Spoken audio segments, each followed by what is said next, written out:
तर नमस्कार मित्रांनो, स्वागत आहे तुमचं मराठी नोकरी करणारे आपल्या यूट्यूब चॅनलमध्ये। तर मित्रांनो, मागे आपण बँकेचा व्हिडिओ टाकला। IPS मध्ये मित्रांनो 13,000 जागावर पदांसाठी भरती सुटलेली। आता मित्रांनो वेगळी भरती सुटली पहा। मागे पण आपण याची भरती टाकलेली आहे, पण आता पहा GMC मुंबई भरती। तेव्हा शासकीय वैद्यकीय महाविद्यालयात मुंबई येथे 211 जागांसाठी भरती। मित्रांनो आपल्या मित्रांनो शासकीय वैद्यकीय महाविद्यालय मुंबईला आहे, तर 211 जागांसाठी भरती सुटलेली। भरती पूर्ण पाहू आपण आता। तर मी तुम्हाला प्रत्येक व्हिडिओ सांगत असतो की मित्रांनो, जी पण भरती सुटली त्याचा आपण तुम्हाला एक प्रूफ देतो, एक पुरावा देतो की मित्रांनो भरती 100% सुटली का नाही। हा पहा मित्रांनो, महाराष्ट्र शासन वैद्यकीय औषधी मंत्रालय मुंबई। तर मित्रांनो भरती 100% सुटलेली बघा। सरळ सेवेने भरण्यासाठी जाहिरात सन 2025। आपला तुम्हाला पूर्ण GR पाहिजे असेल आपल्या टेलिग्रामच्या जाऊन तुम्ही पाहू शकता। तर मित्रांनो भरती 100% सुटलेली आहे। पद 211 आहेत। आता पूर्ण एकदम डिटेल्स माहिती आपण पाहू। तर मित्रांनो पदाचं नाव तपशील पाहू। तर पद आहे मित्रांनो गट वर्ग 4 अंतर विविध पदे। तर मित्रांनो गड्ड्याची विविध पदे मित्रांनो 211 पदे आहेत। 211 पदे संख्या आहे मित्रांनो। तर पद पाहू आपण मित्रांनो, तुम्हाला पद सांगतो पहा। कक्ष सेवक 39 पदे आहेत। सुरक्षा रक्षक पारेकरी 21 जागा आहेत। सहाय्यक स्वयंपाकी बटलर पॅन्टी बॉय 9 जागा आहेत। हमाल मजदूर 6 जागा आहे। शिपाई कनिष्ठ चपराशी 14 जागा आहेत। माळी 4 जागा आहेत। पोस्टमास्टर रूम परिचर 1 जागा आहे। आया 7 जागा आहेत। शेकिरण सेवक 1 जागा आहे। प्रयोगशाळा परिचर 6 जागा आहेत। प्रयोगशाळा सेवक 11 जागा आहे। सेवक 8 जागा आहेत। दवाखाना सेवक 2 जागा आहेत। रुग्णपट वाहक 2 जागा आहेत। अंधार खोली परिचर 4 जागा आहेत। 17 मित्रांनो संग्रहालय परिचर 1 जागा आहे। प्राणी गृहपाल 1 जागा आहे। न्हावी 1 जागा आहे। भंडार सेवक 1 जागा आहे। पिंजारी 1 जागा आहे। चतुर्श्रेणी कर्मचारी 4 जागा आहेत। ग्रंथालय सेवक 1 जागा आहे। अशा टोटल मित्रांनो 151 जागा आहेत। आता पुढे पहा पोद्दार रुग्णालय मुंबई। तर तिथं किती आहेत पहा मित्रांनो, कक्ष सेवकच्या 28 जागा आहेत। सेवकाची 1 आहे। शिपाई 2 आहेत। पारेकरीच्या 2 आहेत। इलेक्ट्रिकल कुली 1 जागा आहे। शेकिरण सेवक 1 जागा आहे। धोबी 1 जागा आहे। मजिष्ठ महिला 5 जागा आहे। मजिष्ठ पुरुष 4 जागा आहेत। अशा टोटल मित्रांनो पोद्दार रुग्णालय मुंबई इथे 45 जागा आहेत मित्रांनो। पुढे पहा मित्रांनो आयुक्तालय मुंबईला पहा मित्रांनो, पारेकऱ्याची मित्रांनो 7 जागा आहेत। शिपायाच्या 2 जागा आहेत। प्रयोगशाळा सेवकची 1 जागा आहे। सेवकच्या 3 जागा आहेत। रसशाळा सेवकची 1 जागा आहे। सेवाविच्छेदन कक्ष सेवक 1 जागा आहे। असे एकूण मित्रांनो आयुक्तालयामध्ये 15 जागा आहेत मित्रांनो। अशा टोटल मित्रांनो 211 आता माझी पदं होती ते डिवायडेशन सांगितले मित्रांनो। आता पारेकरी शिपाई प्रत्येक जी गड्ड्याची पदं आहे मित्रांनो, आणि त्या रिक्त जागा किती आहेत त्या डिटेल्स मी सांगितले मित्रांनो। ही झाली पदं 211 जी पदं आहेत मित्रांनो, ते वेगवेगळ्या पदानुसार आणि त्यांची संख्या किती आहे ते पण तुम्हाला मी सांगितलं। शैक्षणिक पात्रता पाहू तर खूप सोपं आहे मित्रांनो। शैक्षणिक पात्रता फक्त आणि फक्त 10वी उत्तीर्ण। जे कोणी विद्यार्थी मित्रांनो 10वी उत्तीर्ण असतील त्यांना सगळ्याला फॉर्म भरता येणार मित्रांनो। याचं बघ शैक्षणिक पात्रता भरतीला तुम्हाला शिक्षण काय पाहिजे ते म्हणजे फक्त आणि फक्त 10वी तुम्ही पास असले पाहिजे तुम्हाला मित्रांनो। जो कोणी विद्यार्थी जो कोणी मित्रांनो आपलं जे भरती तयारी करतो या त्या पुरुष असेल, जो कोणी 10वी उत्तीर्ण असेल तो 100% अप्लाय करू शकतो। पुढे पाहायची निवड प्रक्रिया कशी असणार आहे। निवड प्रक्रियेमध्ये तुमचे मित्रांनो तुमचे भरती टप्पा कसे असणार आहे, तुम्हाला मित्रांनो सिलेक्शनसाठी काय काय प्रोसेस असणार आहे त्याला म्हणतात निवड प्रक्रिया। तर पहा मित्रांनो, पहिली तुमची ऑनलाईन परीक्षा होणार मित्रांनो। ती ऑनलाईन परीक्षा स्वरूप स्वरूप आणि सूचना। आता मित्रांनो तुम्ही ह्याचे स्क्रीनशॉट काढून घ्या जेणेकरून तुम्हाला मित्रांनो अभ्यास करताना सोपं पडेल। आता आपण पाहू मित्रांनो पहा पदाचं नाव काय, गड्डस वर्ग 4 समकक्ष पदे। मराठीचे असणार 25 प्रश्न 50 गुणाला। इंग्रजीचे 25 प्रश्न 50 गुणाला। सामान्यांचे 25 प्रश्न 50 गुणाला। बौद्धिक किंवा अंकगणित 25 प्रश्न 50 मार्काला। असा टोटल मित्रांनो 100 प्रश्न असणार। एक प्रश्न 2 मार्काला। टोटल मार्क झाले मित्रांनो 200। परीक्षा कालावधी 2 तास 61 मिनिटे असेल। तर मित्रांनो कालावधी किती आहे 2 तासाचा। तर पहा परीक्षा ही ऑनलाईन कम्प्युटर बेस्ड टेस्ट पद्धतीने घेण्यात येईल। परीक्षेच्या गुणपत्रिका वस्तुनिष्ठ मित्रांनो सगळं सांगितले। प्रत्येक अधिकाधिक 2 गुण देतील आणि चुकीच्या उत्तराकरिता प्रत्येक 1 गुण वजा करण्यात येईल। म्हणजे मित्रांनो निगेटिव्ह सिस्टम 100% आहे। तुमचा एक प्रश्न बरोबर आला तर मित्रांनो तुम्हाला 2 मार्क भेटतील। एक प्रश्न चुकला तुमचा 1 गुण वजा करण्यात येईल मित्रांनो। तर मित्रांनो सगळे मित्रांनो इथे ऑनलाईन परीक्षेचे स्वरूप मित्रांनो त्यांनी GR मध्ये दिले तेच आपण तुम्हाला सांगतोय पूर्णपणे मित्रांनो। हे 100% ट्रस्टेड 100% खरं आहे मित्रांनो। परीक्षा 4 मराठी इंग्रजी सामान्य GK हे 100 मार्क्स पेपर आहे। 200 मार्काचा 200 मार्क तुमचं टोटल असणार आहे. निगेटिव्ह मार्क 100% आहे आणि कालावधी 120 मिनिटं आहे. पुढे पहा, कागदपत्रांची पडताळणी. आत्ता मित्रांनो ही खूप जरुरी आहे. आता तुम्ही कुठेही सरकारी नोकरी जावा, तुमचं डॉक्युमेंटेशन व्हेरिफिकेशन 100% होतं. म्हणजे तुमची कागदपत्राची पडताळणी 100% होती. त्यामुळे तुम्हाला मी प्रत्येक वेळेस सांगतो, जो कोणी मित्रांनो स्पर्धापरीक्षा विद्यार्थी करतो आहे त्यांनी सर्वात पहिले म्हणजे पहिली पायरी काय आहे, आपलं डॉक्युमेंटेशन क्लिअर करणं. कारण मित्रांनो तुमच्या डॉक्युमेंटमध्ये प्रॉब्लेम असेल, तुमचं सिलेक्शन होऊन सुद्धा तुमचा काही फायदा नाही. कारण डॉक्युमेंटला खूप सारे विद्यार्थी बाहेर पडतात. तुमचं एकच काम आहे डॉक्युमेंटेशन क्लिअर ठेवायचं. कारण तुम्ही प्रत्येक सरकारी नोकरी, इव्हन तुमची प्रायव्हेट नोकरी ज्याला तयारी करत असाल, डॉक्युमेंट 100% क्लिअर पाहिजे मित्रांनो. पुढं पहा मित्रांनो, आता डॉक्युमेंट कोणते कोणते ते पहा. आपण पहा सांगतो तुम्हाला. पहा, अर्जातील नावाचा पुरावा, SSC अथवा म्हणजे SSC 10वीचं सर्टिफिकेट, वयाचा पुरावा मित्रांनो तुमचं 10वीचं सर्टिफिकेट, आपला शाळा सोडायचा दाखला, शैक्षणिक अर्थ म्हणजे 10वी 12वी सर्टिफिकेट, सामाजिकदृष्ट्या मागासवर्गीय असल्याचा बाबतचा पुरावा. तर तुम्ही मित्रांनो या कॅटेगरीमध्ये असेल त्याचं एक EWS प्रमाणपत्र, म्हणजे तुम्ही OBC तुम्ही जो कास्ट सर्टिफिकेट मित्रांनो, आर्थिकदृष्ट्या म्हणजे EWS सर्टिफिकेट, अर्ज सादर करण्याचा अंतिम दिनांकास वैध असणारे नॉन क्रिमिनल प्रमाणपत्र खूप जरुरी आहे. नॉन क्रिमिनल जेणेकरून काढले असेल मित्रांनो लवकर काढून घ्या. सातो पात्र दिव्यांग व्यक्ती असल्याचा पुरावा. तर तुम्ही दिव्यांगाचं आरक्षण घेत असाल तुमच्याकडे सर्टिफिकेट पाहिजे. तुम्ही जर माजी सैनिकांना फॉर्म भरत असाल माजी सैनिक सर्टिफिकेट पाहिजे. जर तुम्ही खेळासाठी पात्र असल्याचा पुरावा. तुम्ही खेळाडू या कोट्यातनं फॉर्म भरत असाल तुमचं खेळाडू सर्टिफिकेट पाहिजे. प्रकल्पग्रस्त असाल ते सर्टिफिकेट, भूकंपग्रस्त सर्टिफिकेट, अंशकालीन पदव्युत्तर त्याचं SSC नावात बदल झाल्याचा पुरावा. तर मित्रांनो तुमच्या जर 10वीच्या बोर्ड सर्टिफिकेटमध्ये जर काय बदल झाला असेल त्याचा पुरावा पाहिजे मित्रांनो. राखीव महिला, मागासवर्गीय, आदिवासी दुर्बल, खेळाडू, दिव्यांग व्यक्ती, माजी सैनिक, अनाथ, प्रकल्पग्रस्त, भूकंपग्रस्त, अंशकालीन पदवीधर, कर्मचारी आरक्षणाचा दावा असल्यास रहिवासी प्रमाणपत्र. पहा मित्रांनो, भारतीय नागरिकत्व डोमासाईल सर्टिफिकेट प्रत्येकाकडे असणं गरजेचं आहे मित्रांनो. Domicile certificate, caste certificate, non criminal हे 100% तुमच्याकडे असलं पाहिजे. मराठी भाषेत ज्ञान असला पुरावा मित्रांनो. तुमच्या 10वीच्या मार्कशीटमध्ये मराठी सब्जेक्ट असतो त्यामुळे तो काही विषय नाही. तर ही झाली मित्रांनो डॉक्युमेंटेशन. कागदपत्र ही जर तुमच्याकडे नसेल, जी कागदपत्र नसेल ती मित्रांनो काढून घ्या. ही त्यांनी सांगितले 16 कागदपत्र तुमच्याकडे असणं खूप खूप गरजेचं आहे. अंतिम निवड कशी होणार, फायनल सिलेक्शन कसं होणार, लेखी परीक्षेला गुण प्लस आरक्षण धोरणानुसार अंतिम यादी तयार केली जाईल. मित्रांनो तुमचं जे फायनल मेरिट लिस्ट बनणार आहे ते 100% मित्रांनो तुमच्या लेखी परीक्षेला बनणार आहे. जेवढे मित्र तुम्ही लेखीला स्कोअर करणार तुमचं सिलेक्शन चान्सेस जास्त राहणार.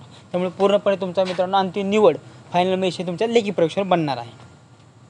पुढं पहा, वयाची अट 26 सप्टेंबर 2025 रोजी 18 ते 38 वर्ष. हे कोणासाठी, जे ओपन कॅटेगरीमध्ये विद्यार्थी आहेत त्यासाठी 18 ते 38 वर्ष. बाकीचे मागासवर्गीय खेळाडू 5 वर्ष सूट. जे मित्रांनो मागासवर्गीय कॅटेगरीमध्ये असतात त्यांना मित्रांनो 5 वर्ष सूट आहे. म्हणजे 43 वर्षापर्यंत फॉर्म भरू शकतात. आणि खेळाडू जर तुम्ही खेळाडू असताल मित्रांनो तुम्ही 43 वर्षापर्यंत फॉर्म भरू शकतात. 5 वर्षाची सूट दिली आहे मित्रांनो. आणि ओपन कॅटेगरीसाठी लास्ट काय मित्रांनो 38 वर्ष. पुढे पहा, नोकरी ठिकाण मुंबई. कारण मुंबईची भरती आहे त्यामुळे तुम्हाला नोकरी ठिकाण मित्रांनो मुंबई असणार आहे. फी किती आहे पहा, खुला प्रवर्ग ओपन कॅटेगरीसाठी फी आहे मित्रांनो 100 रुपये. आणि राखीव प्रवर्ग मित्रांनो 900 रुपये फी आहे.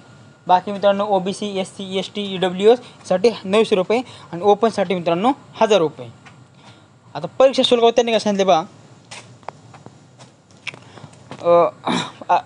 खुला प्रवर्ग, राखीव प्रवर्ग, मागासवर्ग, आर्थिक घटक. तर मित्रांनो खुला प्रवर्ग 1000 रुपये आणि बाकी मित्रांनो 900 रुपये. पहा, माजी सैनिकांना परीक्षा शुल्क आकारले जाणार नाही. जे कोणी मित्रांनो एक सर्व्हिसमॅन किंवा माजी सैनिक म्हणून फॉर्म भरत नसाल तुम्हाला मित्रांनो बिलकुल परीक्षा फी नाही आहे. पहा, परीक्षा शुल्क ना परतावा आहे, नॉन रिफंडेबल. म्हणजे तुम्ही याचा मित्रांनो तुमचा फी भरली तुम्हाला ती कोणत्याही प्रकारची वापस मिळणार नाही. अर्ज सादर करण्याच्या टप्प्या पूर्ण झाल्यावर सबमिट त्यांनी सांगितले फी कशी पेड करायचं ते पुढे सांगितले मित्रांनो. तुम्ही ज्यावेळेस फॉर्म भरता सायबर कॅफे ती मित्रांनो पे बटनवर जाऊन गुगल पेवरनं, फोनपे, स्कॅनरवरनं, ATMवरनं, नेट बँक तुम्ही कुठं पण पेमेंट करू शकता. खूप महत्त्वाचं मित्रांनो यात फक्त महत्त्वाचं काय, माजी सैनिक जे मधून एक्सप्रेस कोट्यातून जे फॉर्म भरतील त्यांना मित्रांनो फी नाही आहे. बाकी ओपनसाठी 1000 रुपये, बाकीच्या इतर सर्वांसाठी 900 रुपये फी आहे. आता महत्त्वाचा विद्यार्थी मित्रांनो याचा पगार किती असेल. प्रत्येकाच्या मनात एक प्रश्न पडतो, बाबा मी ज्या भरतीची तयारी करतो त्याला पगार किती असेल. गड्डाची पगार कमी ते नसेल ना. आपण सगळं पाहू पगार आणि याचे इतर फायदे काय मित्रांनो. पगार तर मित्रांनो जरी कमी असला तरी त्याचे इतर फायदे काय मित्रांनो. या नोकरी करून मला अजून काय बेनिफिट्स काय भेटते, इतर फायदे काय आहेत माझे ते सांगतो. पहा, गड्ड पगार श्रेणी 15,000 ते 37,600 प्लस 32, म्हणजे मित्रांनो तुमचा महिन्याला म्हणजे सुरुवातीला 18,000 ते 20,000 इन हँड मिळणार तुम्हाला. तर मित्रांनो इन हँड तुमचा स्टार्टिंगला लागला म्हणजे 20-25,000 रुपये तुम्हाला 25,000 पकडा, DAT ॲड होऊन 25,000 रुपये पकडा तुमचा इन हँड भेटणार.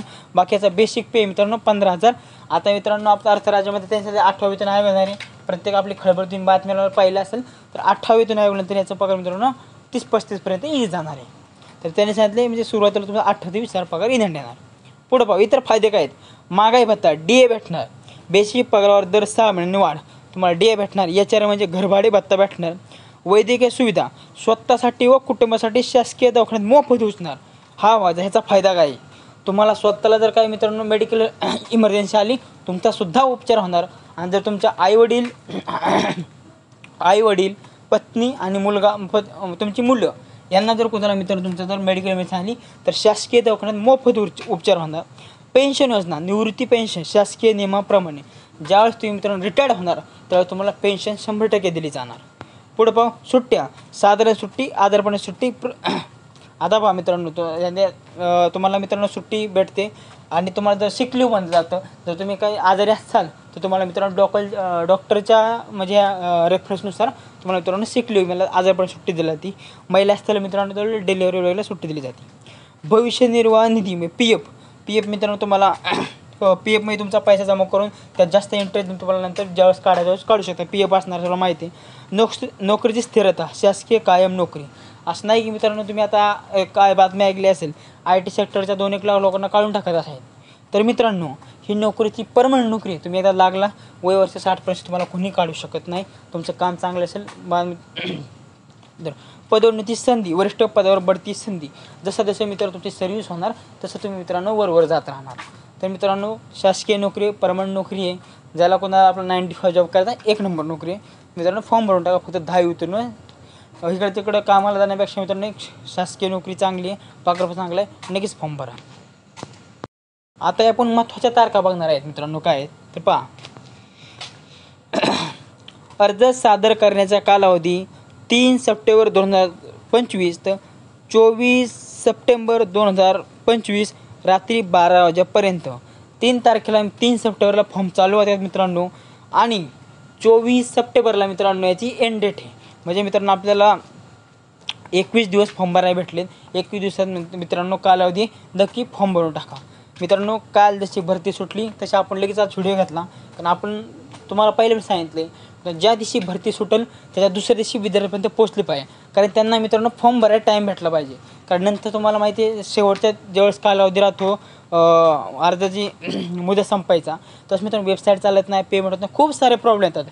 आता तुम्हाला मी एक कळकळून का सांगतो आहे कारण हे प्रॉब्लेम मी फेस केलेले आहेत मित्रांनो.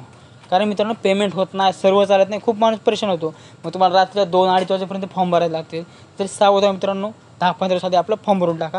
ही काळजी नाही मित्रांनो. पहा ऑनलाईन पद्धतीने विविध परीक्षा शुल्क भरण्याचा अंतिम दिनांक सेम मित्रांनो 24 सप्टेंबर. 24 सप्टेंबरला मित्रांनो रात्री 12 वाजेवर तुमच्या मित्रांनो ऑनलाईन पेमेंटसुद्धा बंद होणार. पहा परीक्षा दिनांक काय त्यांनी म्हणजे मित्रांनो हा पूर्वपणे त्यांनी जो प्रसिद्ध केला जी जाहिरात प्रसिद्ध केली त्यातलंच मित्रांनो मी स्पष्टीकरण सांगते. पहा परीक्षा दिनांक कालावधी कधी मित्रांनो पहा त्यांनी वेबसाईट दिली मित्रांनो संकेतस्थळ उपलब्ध करून देण्यात येईल. तर मित्रांनो ज्यावेळेस मित्रांनो तुमचं ॲडमिट कार्ड येतील तुमचे काय असेल ते वेबसाईटवर अपलोड केले जातील तिथून तुम्ही डाउनलोड करायचे तुमचं लॉगिन ID यूजर पासवर्ड टाकून. तर महत्त्वाचं मित्रांनो फॉर्म भरणं. कारण मित्रांनो जर फॉर्म नाही भरला तर परत एवढा अभ्यास करून काय फायदा. तर महत्त्वाचं मित्रांनो 10-15 दिवस आधी आपला फॉर्म भरून टाकायचा नंतर खूप सारे इश्यू येतात. तर मित्रांनो ही झाली आपली GMCची मुंबईची भरती मित्रांनो. आता GMC मिरजची पण भरती सुटली GMCची त्याचा मी आपण उद्या व्हिडिओ घेऊ. पण आज ही झाली मित्रांनो GMC मुंबईची भरती. तर मित्रांनो बऱ्यापैकी आता तुम्हाला आता आपण एक घेतलं कामं काय असतात बरं तुम्हाला माहितीच आहे व कामं काय असणार नाविक प्रत्येक ह्याची गुड्ड्याची तुम्हाला नाव पदावरून सांगता तुमचं कामं काय करायला एकदम पगार पण चांगला आहे मित्रांनो. सगळं आपण तुम्हाला डिटेल्स सांगितली या. जर ह्यातून काय माझा पॉईंट राहिला असेल तर तुम्ही कमेंट करा नक्की त्याचं मी तुम्हाला उत्तर देईल. तर मित्रांनो आपलं तुमचं एकच काम करायचं आहे. परीक्षा ही 10वी उत्तीर्णवर आहे त्यामुळे जास्तीत जास्त विद्यार्थ्यांनी या भरतीचा लाभ घेतला पाहिजे. तर तुमचं एकच काय मित्रांनो ही भरतीचा व्हिडिओ जास्तीत जास्त तुमच्या मित्रापर्यंत, नातेवाईकापर्यंत सर्वांना शेअर करा, जेणेकरून आपलं एकच मोठं आहे मित्रांनो, एकच उद्देश, एकच ध्येय. प्रत्येक खेड्यापाड्यातला जो विद्यार्थी स्पर्धा परीक्षेची तयारी करतो त्यांनी मित्रांनो या भरतीपासून वंचित राहिला नाही पाहिजे, त्यांनी या भरतीचा लाभ घेतला पाहिजे मित्रांनो. फक्त आपल्या विद्यार्थ्यांना एकच असतं मित्रांनो, आर्मी, पोलीस, MPSC, UPSC, बँकेच्या वगैरे इतर खूप साऱ्या भरत्या सोडतो मित्रांनो, त्याचा आपण तयारी करतो पण त्या भरतीचा लाभ घेत नाही. तर आपला एकच उद्देश मित्रांनो, प्रत्येक जी पण भरती सुट्टी मित्रांनो, जे विद्यार्थी स्पर्धा परीक्षा अभ्यास करतो त्यांनी याचा लाभ घेतला पाहिजे. त्यामुळे जास्तीत जास्त व्हिडिओ शेअर करा. जर आपला व्हिडिओ आवडला असेल लाईक करा आणि आपल्या चॅनलला सबस्क्राईब नक्की करा मित्रांनो. चला भेटू पुढच्या व्हिडिओमध्ये. जय हिंद.